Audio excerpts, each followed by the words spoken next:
গোয়েন্দা তৎপরতা এবং সার্বক্ষণিক টহল কার্য পরিচালনার মাধ্যমে গত 4 মাসে 26টি দেশীয় অস্ত্র, একটি বিদেশি পিস্তল ও ম্যাগাজিন, 5 রাউন্ড তাজা গোলা, 25 পিস ইয়াবা, 6 কেজি 50 গ্রাম গাঁজা, 12 জন কিশোর গ্যাং সদস্য, 4 জন চাঁদাবাজ, 3 জন ছিনতাইকারী এবং 1 জন দুষ্কৃতিকারীকে আটক করা হয়েছে, যা ওই সকল এলাকাবাসীর জানমালের নিরাপত্তা বৃদ্ধিতে সহায়ক ভূমিকা পালন করেছে।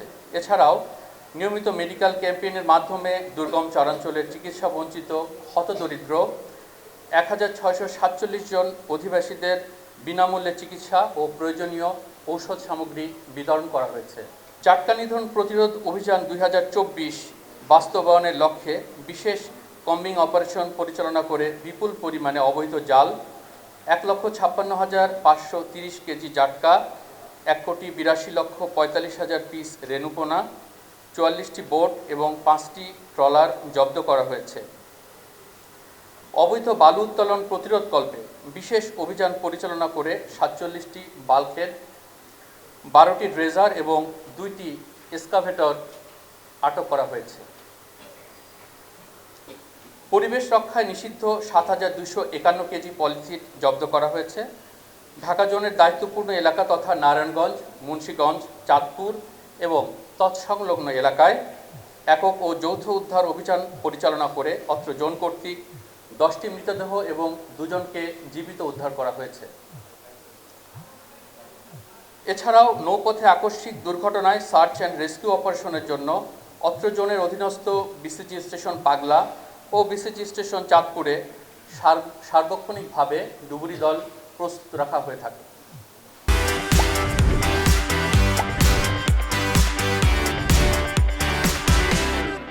স্বরাষ্ট্র মন্ত্রণালয়ের নির্দেশক্রমে এবছরের শুরুর দিক থেকে আগারগাঁও প্রশাসনিক এলাকার পাশাপাশি মানিক মিয়া অ্যাভিনিউ থেকে শুরু করে মিরপুর 10 পর্যন্ত দিবারাত্র বিশেষ নিরাপত্তা টহল চালু করা হয়েছে। ফলে বর্ণিত এলাকায় চাঁদাবাজি, চুরি ডাকাতি, ছিনতাই সহ বিভিন্ন অপরাধমূলক কার্যক্রম পূর্বের তুলনায় বহুলাংশে হ্রাস পেয়েছে। পবিত্র রমজান উপলক্ষে অসাধু ব্যবসায়ীরা নিত্য প্রয়োজনীয় খাদ্যদ্রব্যের মূল্য বৃদ্ধির জন্য নৌপথে পণ্য পরিবহনে ব্যবহৃত লাইটার ও কার্গো ভেসেল সমূহকে যেন গুদাম হিসাবে ব্যবহার না করতে পারে, সেজন্য অত্র জোনের আওতাধীন নৌপথে চলাচলকারী 1257টি লাইটার ও কার্গো ভেসেলে তল্লাশি অভিযান পরিচালনা এবং খাদ্যদ্রব্যাদি যথাসময়ে খালাস করার প্রয়োজনীয় দিক নির্দেশনা দেওয়া হয়েছে। এছাড়াও পবিত্র ঈদ উল ফিতর উপলক্ষে নদীপথে আইন শৃঙ্খলা পরিস্থিতি নিয়ন্ত্রণ এবং যাত্রীবাহী জলযানে যাত্রীদের নিরাপত্তা নিশ্চিতকরণের জন্য দায়িত্বপূর্ণ এলাকার লঞ্চঘাট, ফেরিঘাট এবং পন্টুনে টহল সেকশন ও নদীতে টহল পরিচালনা এবং জনসচেতনতামূলক প্রচারণা করা হয়েছে। দেশের জনগণের প্রয়োজনে বাংলাদেশ কোস্টগার্ড ঢাকা জোন যে কোনো পরিস্থিতিতে সাড়া দিতে প্রতিশ্রুতিবদ্ধ। দেশের সুনীল অর্থনীতিকে সমৃদ্ধিশীল করার লক্ষ্যে সমুদ্র, উপকূলীয় এবং নদীর তীরবর্তী অঞ্চলে সার্বক্ষণিক নজরদারি রাখছে বাংলাদেশ কোস্টগার্ড। ভবিষ্যতেও উক্ত কার্যক্রমসমূহ অব্যাহত থাকবে ইনশাআল্লাহ। ধন্যবাদ।